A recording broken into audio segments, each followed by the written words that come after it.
Hi, hello. Welcome to the episode of Isaiah's Newsstand. It's your host, Isaiah Edwards.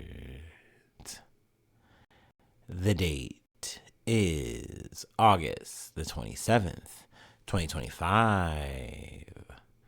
Hopefully, this episode finds you well, in good spirits and high hopes. As for me, I'm doing pretty good. We had a good hump day, a good Wednesday, if you will. We humped and we didn't get humped, which is the way I like it. It's the way I prefer. But, by all means, I hope you got what you wanted out of it. You know what I mean? Hopefully, it was a good day for you. But yeah, let's go ahead and get into it. So we got up, we woke up. I got a good amount of sleep. I didn't wake up too early or anything this time, so that was good. I will say the one caveat to start the day was my stomach was still not feeling too great. So I was working through that and I was a little bit worried. But overall I was like, I think we're rallying. I think we're going to be good to go to work. So we went ahead and we clocked in. We got to work, clocked in.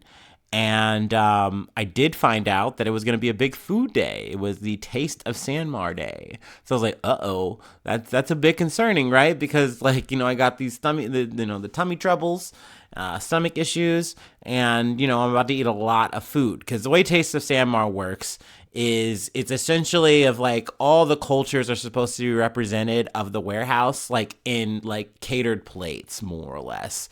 And I think we are still at the point where people do bring in food. It's almost like a potluck on a large scale. People have a lot of food prepared for the day.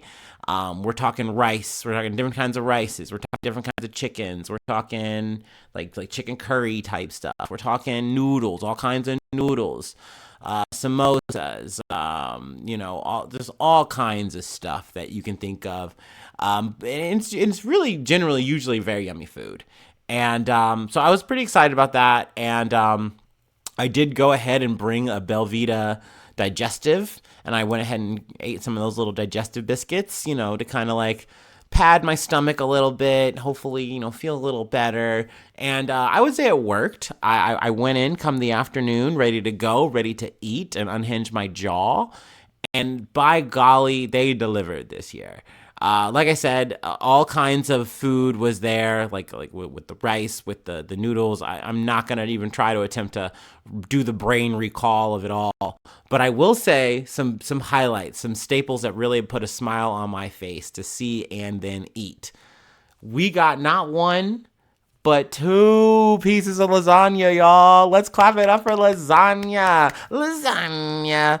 I couldn't believe it. I was like, yo, the universe is here. The universe is in me. They knew that I needed this, and they gave it to me 2 times. We had a conventional lasagna. We had a veggie lasagna. We had meatballs with cheese. I was so stoked, y'all. Mind you, all of this stuff winds up getting put on one plate. At some point, I'm halfway through the line, like almost like a faulty structure. I can feel the center of the plate like flexing to collapse. So I move my hand under, and as I tell every because we have the fellow employees leads and supervisors come to work for the the catering line. And I'm just telling them to pile it up. I'm telling them to hit me up. Give me that egg roll. Give me that meatball. Give me that rice. Give me that. I think another highlight that we had was we did have catered tacos. So like a street kind of situation. So they gave us a corn tortilla. And then we had chicken, we had steak, we had I think another meat that I put on there. All the fixins. It was crazy. We had lamb, we had spiced onions. My plate was towering. If you are on my social, I did post it on a few of my stories like IG, Facebook, the old Snapchat. Yeah, I know my old ass is on Snapchat, but you can see it there maybe, while it's available. But yeah, it was a heaping helping of food. Mind you, I don't say this very often, but almost every time, 99% of the time, I will eat these meals on a 15-minute break. And usually I will, go a bit over on my 15-minute break. These are my confessions, but I don't give a fuck because at the end of the day, I'm not wasting a whole 30 on that. Like that's for me to piss off and do whatever the fuck I want. I know I can eat that fast, and I generally do. I don't always mention that though, but yeah, I ate all of that food and more. Like I said, there's more food that I'm not mentioning for sure. It also too, it was a very funny plate. I mean, also there's macaroni. I don't know, they just put that on there, but it was so much food that it all just kind of towered and piled on itself. And I was just eating my way through it. And oh, God, golly, I love it. I love it. I miss buffets. I really do. I miss a good buffet. I've been tempted to want to go to Cece's. Cece's been calling me like a siren in a layer or something. I don't know. I just want to eat some crazy, greasy, nasty pizza. Look at me. I'm talking about food I ate today, and then I'm going on a tangent about food I'm fantasizing that is like Cece's. I'm crazy. I'm unhinged. But yeah, we had a good midday meal. And I was stuffed. I was poached. I was like, oh my God, my stomach hurts. Oh no. Luckily though, I didn't have any like bad stomach moments. Overall, like things didn't get worse for me and my constitution. And we kept it moving. So from work, we went to the gym. Gym was good. It's definitely still busy, definitely still pumping at the gym. People are coming through. Another thing, because I've been talking to a couple of people, I think another thing that's making like more traffic is that they have a thing where it's like kids can come for the summer and like for free. And I think that makes it so you get like more of those hordes of children like coming through the 3-4 man squad of kids just like on one bench yelling at each other, hooting and hollering.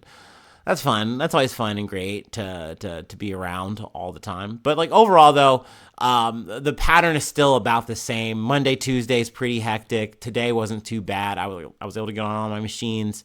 I actually did Stairmasters a bit longer with a homie. They came through and we got to yap a little bit. That was fun. That being said, neither of us did a full hour on this shit. I think I wound up tapping out at around 45 minutes, and I was like, I'm going to get on the bike now. I've done enough. Stairmaster is killer. I usually stick to like the 15 minutes, and then I bounce to another. I bounce to the, treadmill for 15, then I do the elliptical, and then I do the bike. So it's like, that's my hour. But I will say it is nice to blast like on Stairmaster or treadmill because I do feel like you get a little bit more bang for your buck on the calorie burn. But once again, at what cost? You're all sweaty and nasty and tired. Ugh, that's kind of not the point. I want it to like kind of be a bit, I don't want to say fun. I don't ever really have like a blast doing cardio, but I want it to be not as miserable enough that I go, okay, and then the next thing, and then the next thing, and then the next thing, and one more thing and then we're out, that shit, that type shit. So yeah, that was my day. After that, we skedaddled on home, and when here we are, yapping it up. I'm about to get into some news. So on that note, let's go ahead and do our startup, and then we will get into it. Yeah. Oh, I did finish the Fort Bragg Cartel book by Seth Harp. Amazing book. I really enjoyed it. For pretty much, like, I want to say 3/4 of the book, it is a very narrative-driven story. And throughout this whole story, you are learning so much about, like, the military-industrial complex. You're learning about this, like, how soldiers move and operate, abroad, and then how they are, like, back home. And then on the last like fourth of the book, or not even maybe the last fourth of the book, but like maybe like in grand total with like the end, like about an hour, you just hear all of these stories that are just so crazy and almost like just like so depraved, and like how some of these people can carry on, and or how the government, how they're just supported, in what they do. They are shielded in what they do. But yeah, I don't know. It was a very juicy read, very wonderful read. I still suggest that. The Fort Bragg Cartel by Seth Harp. That is definitely on the book list. Which, I don't know, maybe I should make a book list throughout the years. That'd be fun, huh? I don't read that much books. I think that's why I'm not really compelled to do that. And if I did, I would definitely just paywall it for no reason. So I'm lazy. I don't really want to do it. But maybe I will. Or, I like talking books too, believe it or not. Anywho, let's get to the startup. I'm sorry.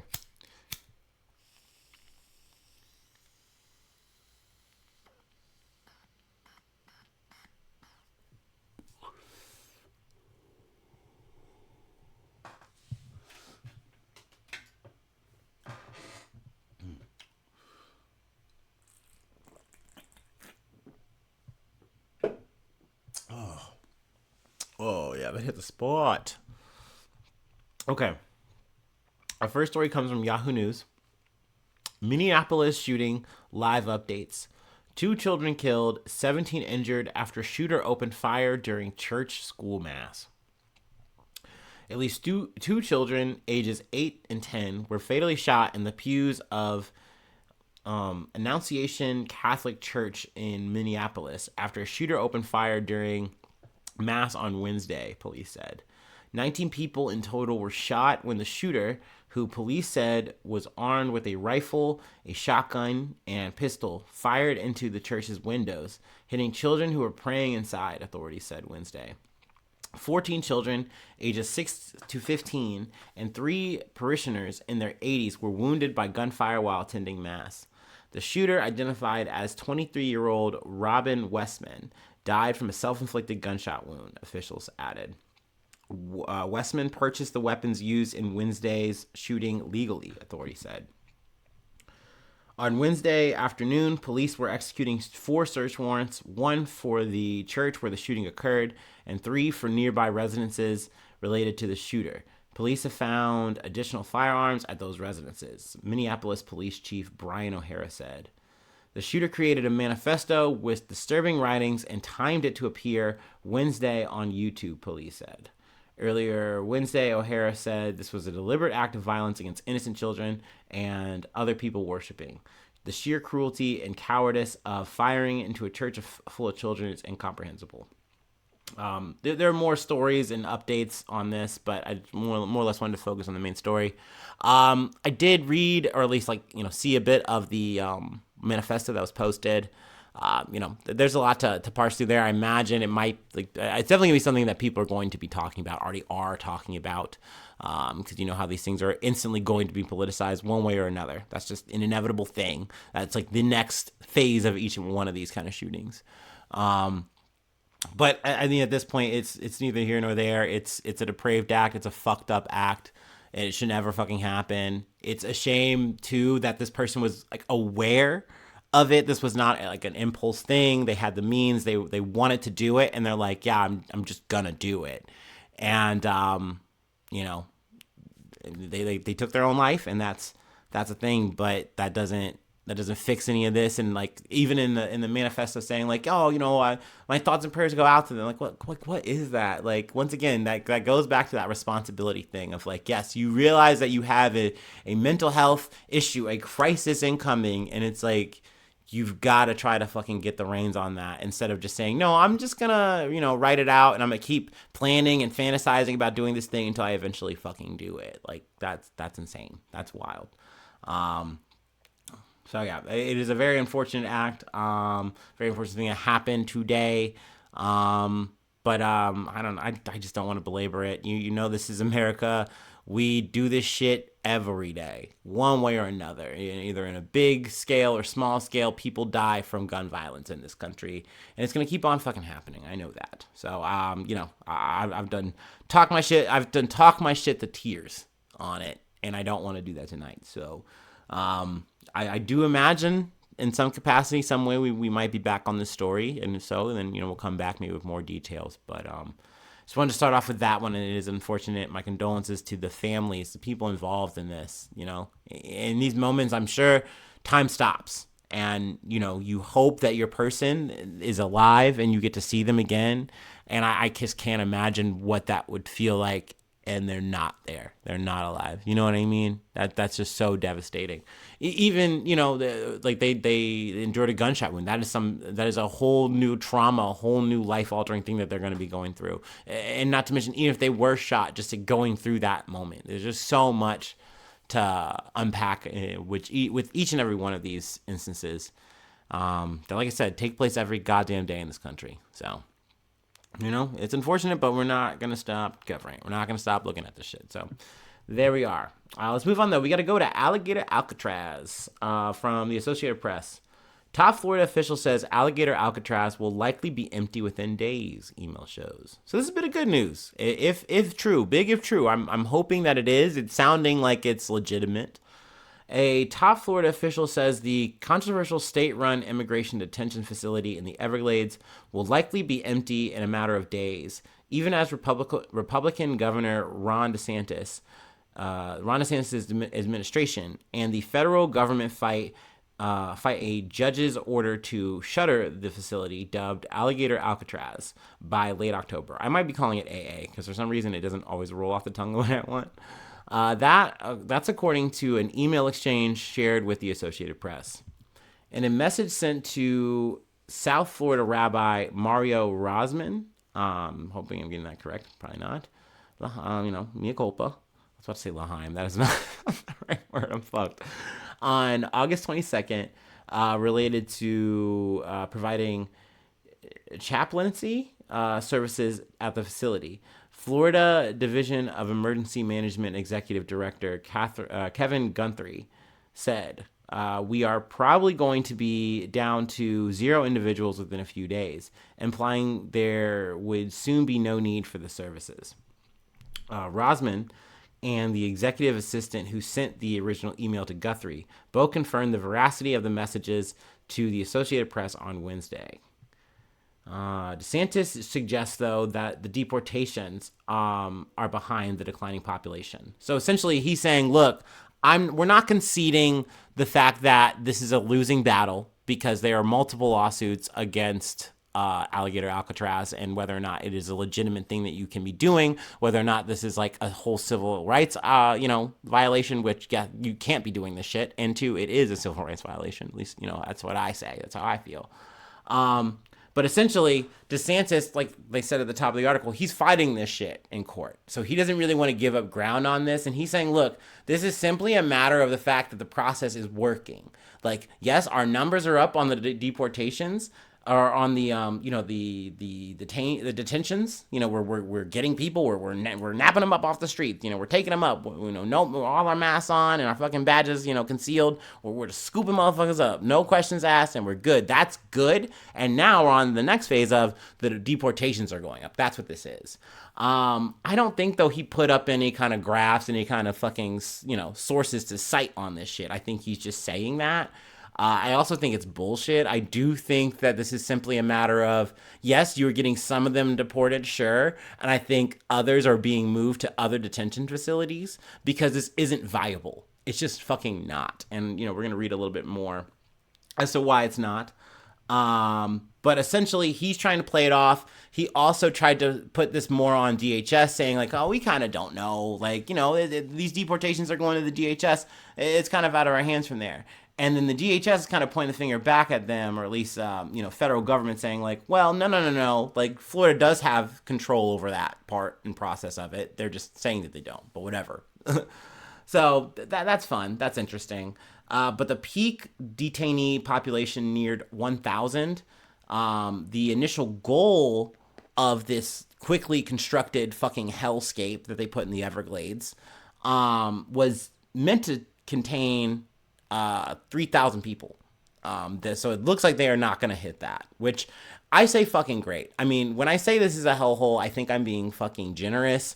The picture in the thumbnail kind of makes it almost look quaint with no one in it, but imagine the shit filled with people. You have worms in your fucking food. You have bugs everywhere. Like, it is not a fucking viable situation. And I think, sadly, grimly, the American aspect of this shit, and a lot of people who are just like so pro deportation and all this fucking shit, get rid of all the illegals, they like to think that it doesn't matter what conditions that they are in because they're the criminals or whatever. They're the people who came here illegally, so they deserve to be in this situation.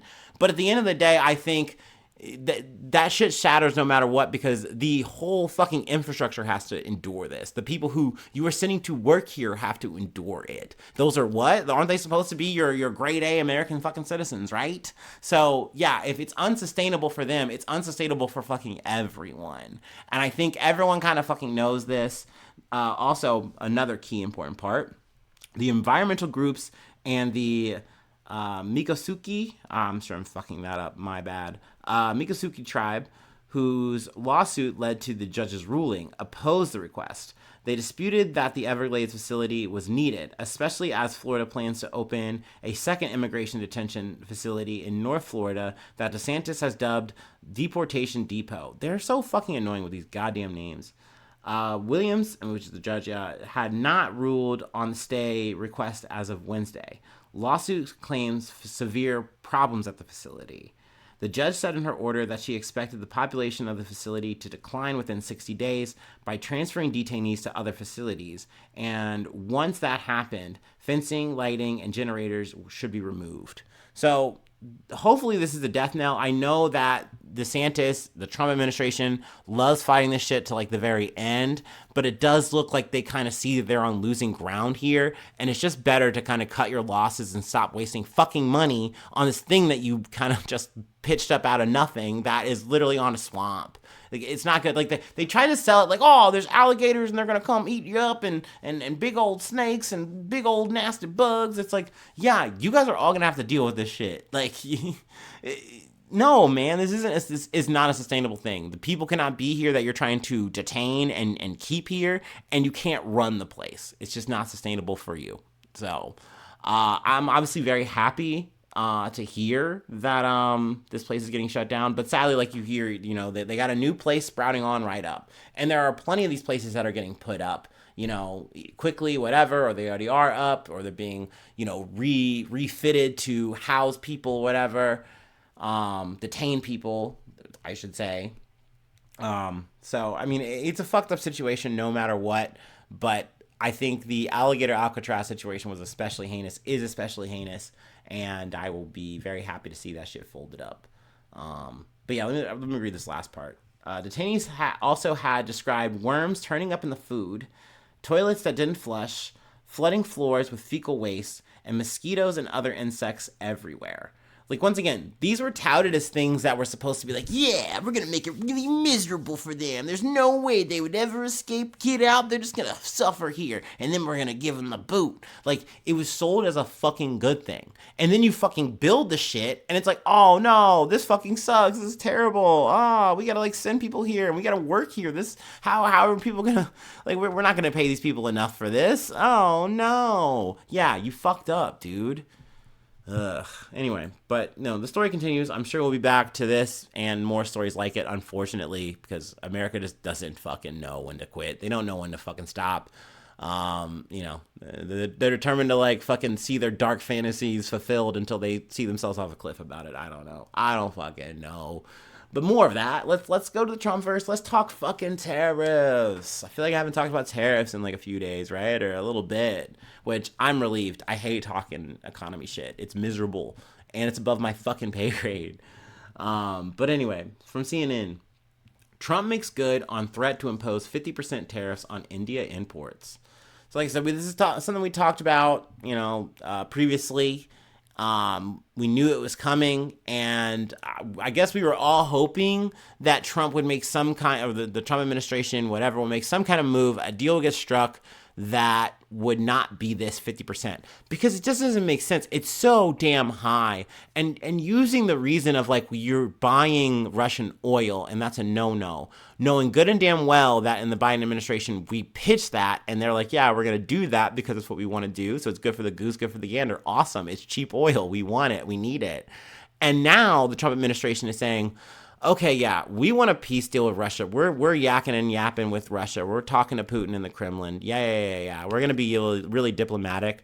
But, like, what the fuck is India doing? Like, I can't believe they're buying all that oil. That's crazy, right? And it's like, yeah, man, you told us that it was cool and that you kind of wanted us to do that. And, like, now you're yelling at us about it. That's crazy. And they're like, what's crazy is you're still going to do it, and we're going to fucking give you a 50% tariff. Like, it's wild that we're really cooking this all the way and full sending it. But I shouldn't say that, because it is now par of the course. Like, we're just not following any other playbook other than what this administration wants to do on the fucking day. But yeah, I mean, like I said, 50%, but this does loop in everything. So like, I know that there was like I guess like a steel aluminum thing, that kind of situation that was also high. And they're like, no, it's not stacking. It is like in total 50%, but that's not really an alleviation. Like, good, you're not getting 100% tariff. But once again, this is higher than the like tariff penalties that is put on China and Russia. Like, India is getting higher for what? That reason? Like, it really doesn't add up. I do think that there is more to it. Let's see. I did have to, once again, I got to reference some AI overview here, but this is a running narrative that has kind of come up. That's like, this not just what the administration is saying on like the top surface. There's more to it. But the U.S. wanted India to lower import tariffs and grant greater market access for U.S. agricultural products, including corn, soybeans, dairy, apples, and ethanol. India has resisted these demands, particularly for genetically modified crops and dairy, due to concern about its large, small-scale farming sector and specific religious dietary practices. This disagreement over agricultural market access remains a major hurdle in concluding a comprehensive trade deal between the two nations. I also think this is a bit speculative, but I do think the Trump admin, and I don't think this is just even a Trump admin thing, I think this may be just U.S., political economic view of, I think they view China as bad because of, quote unquote, they're such a big competitor, right? And they can beat us if they really want to focus and just push it. And so we have to kind of rally other nations to come on side with us and be on our side about it, so that we never really get fully overtaken by this other power, right? They're on the rise and we don't want that. And I think that they look at China as top in that regard, number one. And I think India is somewhere as a second or third, what have you, because they're a growing, developing nation. They're so big, they can do so fucking much. They're doing so fucking much right now. And I think that is part of the reason why the Trump administration wants to play hardball here. Now, that's speculative. The last part is definitely speculative. I definitely don't. I think the agricultural part is a big thing. Trump talks about the trade deficit shit so fucking much, even though I think the logic is so fucking backwards of you aren't buying enough of our shit, so we have to make the tariffs happen. That's a crazy logic. But he's also said that fentanyl is the reason that we're making these tariffs go up. So Canada and Mexico have to fucking bear the brunt of that. It's and China, you can explain this as well as you want, as eloquently as you can.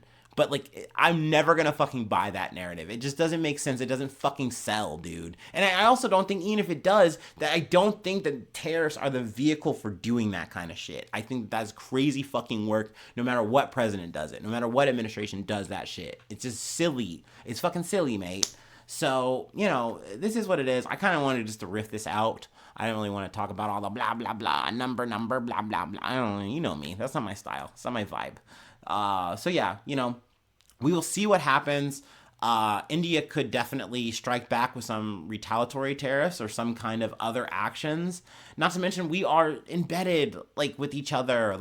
At the end of the day, America, Trump administration, whatever, they want to make all of these fucking moves, and they want to act like there's zero blowback for said moves.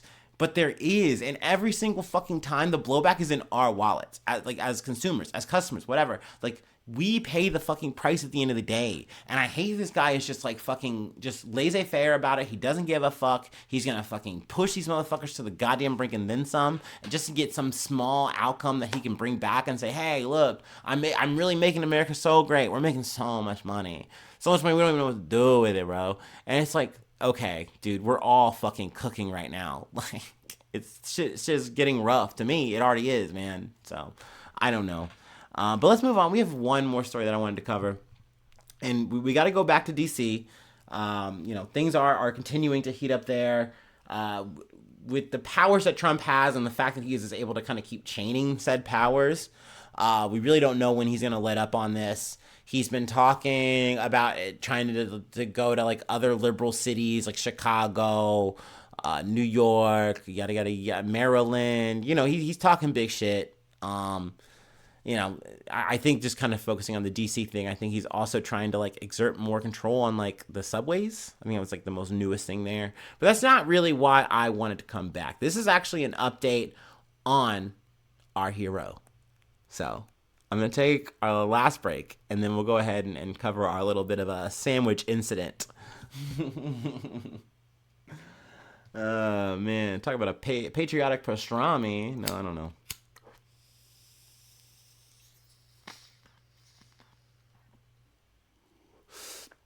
Actually, don't get the pastrami from Subway. That shit probably radioactive too.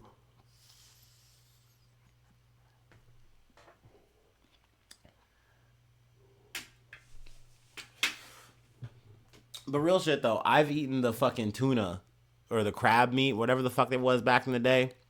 I think they still got. I think it was tuna. I think they still got tuna. It's been a while since I've been to a Subway.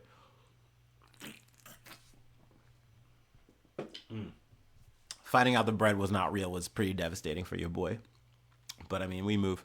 Um, from NBC News, grand jury declines to indict man who threw a sandwich at federal officer in D.C. You could get a grand jury to indict a ham sandwich, the saying goes. But in Washington, a federal grand jury just declined to indict a man for throwing a salami sub. The grand jury did not return an indictment against a former Justice Department employee who was seen on camera throwing a hoagie at the chest of one of the federal officers. Excuse me. Oh boy, good burp. President Donald Trump has deployed in the nation's capital, according to two people familiar with the matter. The grand jury's decision not to indict Sean Dunn is another sign of pushback from Washington, D.C. Washington, D.C. residents over Trump's deployment of the National Guard and other federal law enforcement agencies in the city who have put a particular focus on immigration enforcement. The New York Times was the first to report the news. Also, a bit of a side on that, too, from what I'm kind of hearing. A lot of this shit is, like, obviously the main focus is, that Donald Trump said was, like, I want to make sure that we're getting the crime off the streets. I want people to be able to go walk down the street, go to restaurants with their fucking rollies out and be happy-go-lucky people. And in order to do this, he has flooded the streets with National Guard. These motherfuckers have nothing to fucking do. Like, they're either pushing paperwork or they're fucking marauding the streets with other agencies.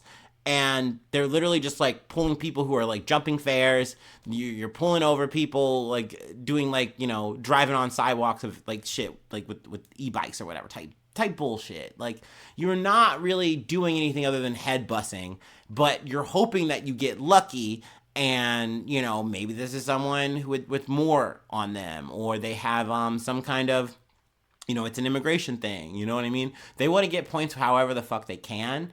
And you have police, you have FBI, you have all these motherfuckers, like the National Guard, all kind of muddled all together, just roving around the city. And, you know, keeping everybody safe. Mind you, we've talked about this. Crime was already down in D.C. So what the fuck are we really fucking talking about?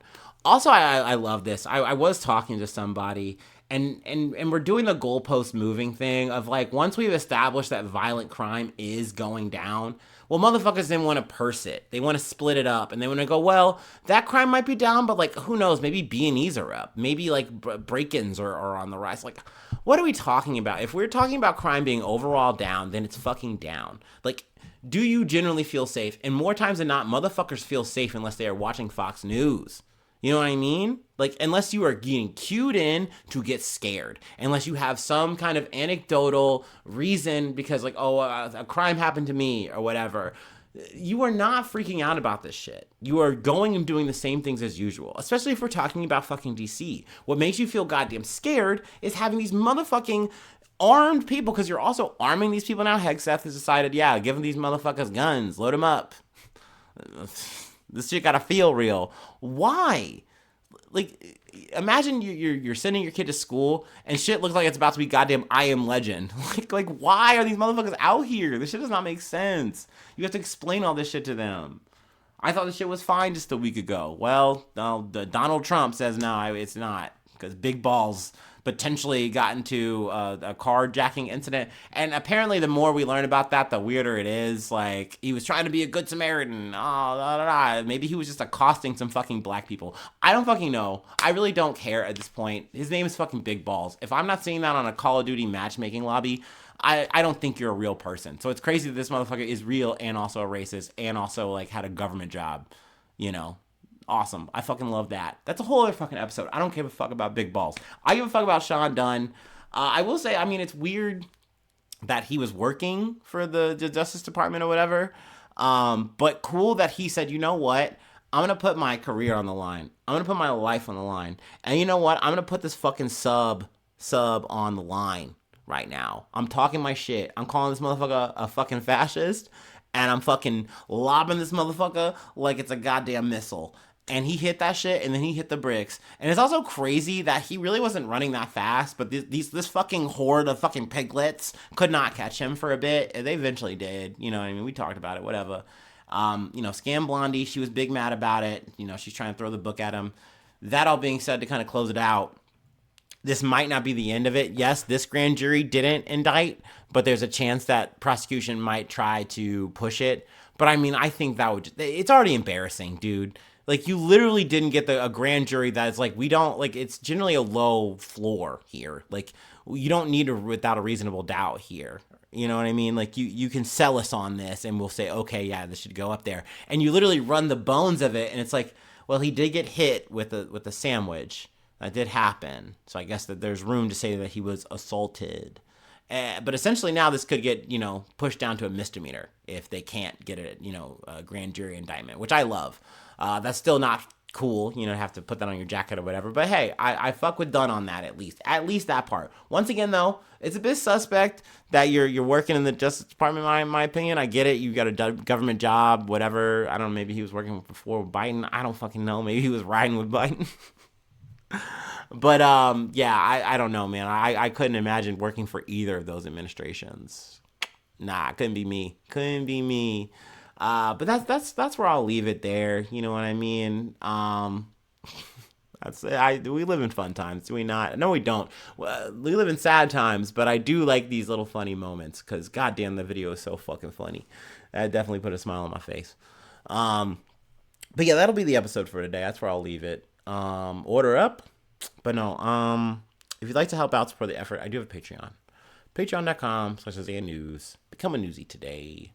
Free ways to hit me up, IsaiahNews1@gmail.com. Feel free to follow me or the podcast on any of the socials. Subscribe to the YouTube, follow on TikTok, follow on Spotify, follow on Apple Podcasts, whatever platform you like to listen. I'll be there. Let's see. If you're hitting up the YouTube, leave a like, leave a cool comment. Sharing is caring. I always appreciate those things. We love that. All the stars if you're on Spotify or Apple Podcast. Appreciate those good reviews, those good ratings. Those are always nice. But yeah, if you don't do any of that, that's okay. I really just appreciate the fact that you tuned in. I appreciate the fact that you are being a friend. And hopefully I see you soon for some more good news. I love ya. Bye-bye. Mwah.